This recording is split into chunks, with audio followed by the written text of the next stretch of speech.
வாழ்க வையகம், வாழ்க வையகம், வாழ்க வளமுடன். குரு வாழ்க, குருவே துணை. அருள்நிதி பேராசிரியர் அன்பழகன் திருவண்ணாமலை. அனைத்து அன்புள்ளங்களுக்கும் வாழ்க வளமுடன். குருவின் நினைவில் நின்று குருவினது ஒரு கவியை நாம் சிந்திக்கலாம். அறிஞர்களின் பெருநோக்கம் என்ற தலைப்பிலே குரு தந்திருக்கூடிய கவியை நாம் சிந்திப்போம்.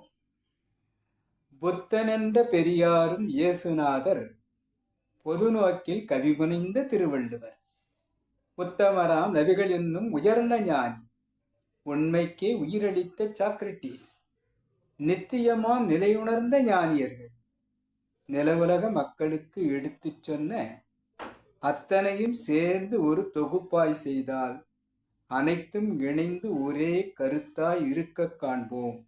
வாழ்க வளமுடன். புத்தனென்ற பெரியாரும், புத்தன், இயேசு, காந்தி பிறந்தது பூமியில் எதற்காக என்று சிந்திக்க வேண்டும். புத்தன் என்றாலே நமக்கு நினைவில் வருவது அன்பு.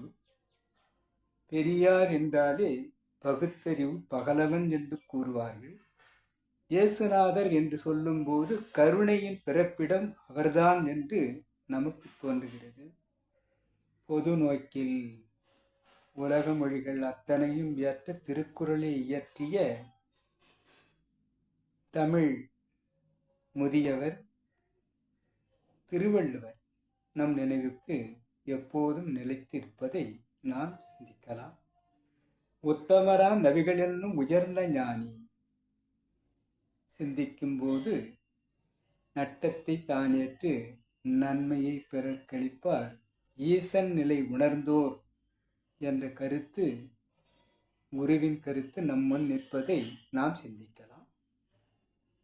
உண்மைக்கே உயிரளித்த சாக்ரட்டிஸ், உண்மை பொருளாக அனைத்து இடத்திலும் வியாபித்திருக்கக்கூடிய அந்த இறைவனை மீறி நாம் இயங்கக்கூடாது என்பதை, இறைவனே உண்மை பொருள்தான், உண்மையை தவிர்த்து நாம் பிறவற்றை மேற்கொள்வது சாஸ்வதம் அல்ல என்று இந்த உலகுக்கு பறைசாற்றியவர் சாக்ரட்டிஸ். நித்தியமாம் நிலை அறிந்த ஞானியர்கள். இந்த நிலைகள் அத்தனையும் இந்த உலகத்திற்கு பறைசாற்றி கொண்டு போத உடல் கடித்தாலும் புகழுடலால் வாழ்ந்து கொண்டு என்றும் நிலைத்து இயங்கிக் கொண்டிருக்கக்கூடிய இவர்களை நித்தியமாம் நிலையறிந்த ஞானியர்கள்.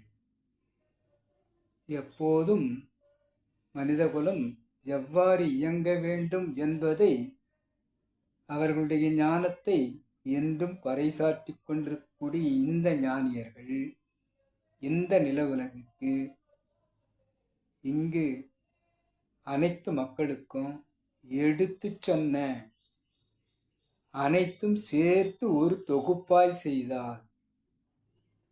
அனைத்து ஞானியர்களின் அந்த அறிவுரைகளையும் அவர்கள் செய்த செயல்பாடுகளையும், அவர்கள் வந்த இந்த உலகத்திற்கு எதற்காக வந்தார்கள் என்பதை நாம் நினைக்கும்போது அந்த தொகுப்பு அத்தனையும் இணைந்து ஒரே கருத்தாய் இருக்க காண்போம்.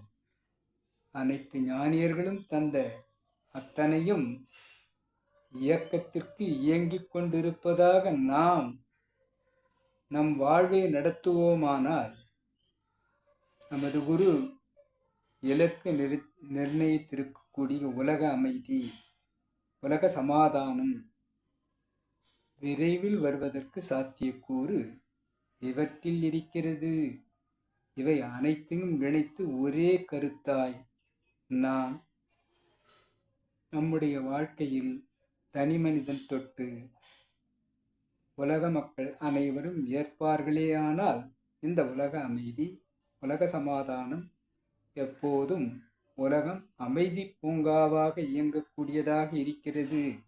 ஆக இந்த அறிஞர்கள் சொன்ன அவர்களுடைய அந்த பெருநோக்கம் எப்பொழுதெல்லாம் நிறைவுக்கு வந்து கொண்டிருக்கிறதோ, இணைப்பு பெற்று இயங்கிக் கொண்டிருக்கிறதோ, அப்பொழுதெல்லாம் இந்த உலகத்தில் நில உலக மக்கள் அனைவருக்கும் அந்த அமைதி ஏற்பட்டுவிடும் என்பதை இந்த குரு பாடலாக அறிஞர்களின் பெருநோக்கம் என்னவாக இருந்தது என்பதை நமது குரு கூறுவதை நாம் எப்போதும் கடைபிடிப்போம், சிந்திப்போம், செயலாக்கம் செய்து கொண்டே இருப்போம்.